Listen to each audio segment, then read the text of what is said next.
Kipenzi. Sasa nipata safari ya dharura hapa ya kikazi Dodoma. Lini?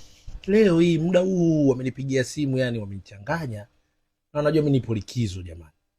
Nisikae na mke wangu jamani. Ofisi hizi. Kwa hiyo ndo unaenda Dodoma. Na inabidi niende sasa hivi. Ngoja ngakuandalie nguo. Shanda mke wangu. Tayari chapu tu. Basi tuombe mume wangu. Tumkabidhi Mungu. Kabidhi Mungu safari. Funga macho baby. Nafunga mama, nimefunga. Mwenyezi Mungu, tutakuja mbele zako mchana wa leo Baba, na mkabidhi mume wangu mikononi mwako. Bariki safari yake anapoenda Dodoma kikazi Baba. Naomba umtangulie na umbariki kwa kila hatua.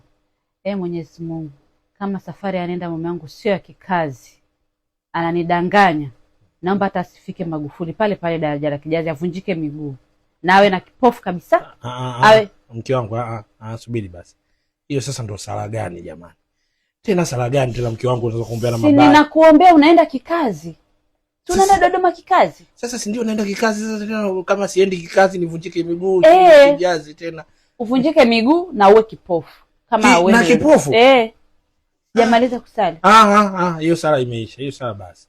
Mimi naomba tu nikwambie tu mke wangu, nimetumiwa message hapa ofisini, wamesema imeahirishwa mpaka wiki ijayo. Nyo. Kaa hapo. Fikiri mimi mtoto 2000. Huko ulikuamka mimi nimeshalala. Au sio mama? Kaa hapo tu upike ugali na mlenda tu ule basi.